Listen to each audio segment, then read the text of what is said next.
I'll try to sum up a funny story that happened a few years ago. I got a vasectomy. I met a girl soon afterwards. She was nice and attractive, but with a selfish streak that raised a big red flag. She was 32 at the time and I could practically hear her biological clock ticking. Regardless, she was a good lay, easy on the eyes, and reasonably good company. I did not tell her about my vasectomy and I always used a condom with her to protect against STDs. She assumed, obviously, that the condom was only used for birth control. Silly girl. We date for a few months. I never made any move towards commitment, but she brought it up occasionally.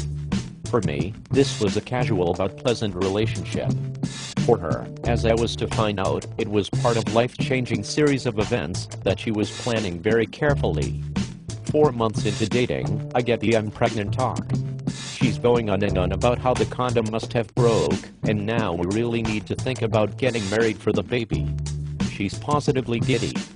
She has a baby in her, and she thinks she's gonna have a good meal ticket to go along with her new 7 pounds annuity. At this point, I'm just as giddy. I get to pull the reverse soups on her. I figured that she's left with some bad boy and got knocked up. Good thing I was using condoms. Better still that I have a serious mistrust of women who can't think beyond their own uteri. So I wait a couple of days to think about all this. I meet her again. I say I don't want kids, and that she should have an abortion. I know where this is going, and sure enough it goes there. She goes completely batshit insane on me. There were the usual insults about my manhood.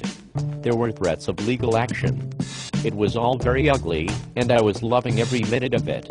Well, I let her stew for a few days. She leaves me nasty messages on my phone. She sends awful emails. I'm laughing hysterically. It was time to drop the hammer. While she was stewing, I was busy. First, I get a notarized copy from the urologist who performed the vasectomy. Next, I get a notarized copy of the 2 test results indicating a negative test result for sperm to show I'm sterile and shooting blanks. Finally, I get a letter from a shark attorney stating he has seen the other documents and is prepared to litigate against this woman if she continues to communicate with me in such an unpleasant manner. Also, the letter states that we will insist on DNA testing to show that the baby is not mine. I'm ready. I meet with this woman at her place. I bring flowers and a small bit of jewelry to show I'm willing to reconcile and assume my responsibilities as a new father. I also have stuck in my pocket the documents I have prepared. She's all giddy again. Her plan is going perfectly, or so she thinks. We talk about our future. We have some pretty good sex. Then, as I'm about to walk out the door, I ask her the $64,000 question. Are you sure that this baby is mine? Well, she goes batshit insane again. Hell, she ought to. Her plan could completely unravel if there is any question about my paternity. Oh, she's really screaming now. How dare I question her morals? Do I think she's a slut? I'm just trying to weasel out of my responsibilities, blah, blah, blah, yada, yada, yada. I'm not really mad. I'm kind of embarrassed for her. But since she won't shut up, and the neighbors can hear all of this, I ask her to step back inside and sit down. She sits on the sofa and calms down a bit. She is glaring at me with all the moral self-righteousness that only a woman can muster up. She thinks she has me trapped. She is 100% convinced her plan has worked. Oh, the tangled web of lies and deceit she has wrought around herself, and I'm about to hack through them with a few pieces of paper. I reach into my pocket slowly. I extract the 3 pieces of paper and unfold them slowly and deliberately. I tell her simply, "You're screwed." Her look doesn't change. There is no way she can fathom what I have prepared. I continue. I'm sterile. Her look changes just a bit. Something is beginning to sink in. Naturally, she reverts to women's logic. You're full of shit. You're trapped and you know it. I hold up the letter and the test results. 3 months before we met, I had a vasectomy. Here is a notarized letter from him stating what I had done. Here are 2 test results showing that I tested negative for the presence of sperm. Blanks. I'm shooting blanks. That baby inside you is simply not mine.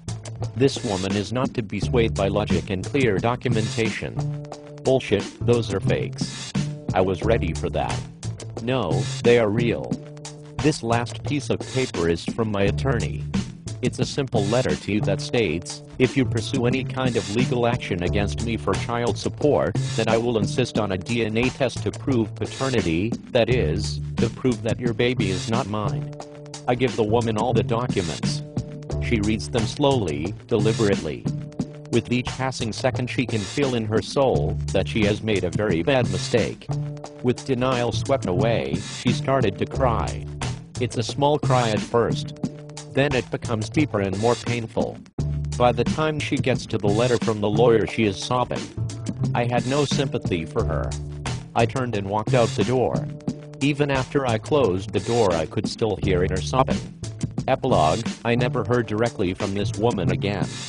I did hear through my friends that she did indeed have the baby. I also heard that the real father was some guy in a band she had met. I assumed that after 30, women stopped going after musicians, bikers, criminals, and thugs. Silly me for thinking the best of American women. The moral of the story, get a vasectomy, but keep it a secret.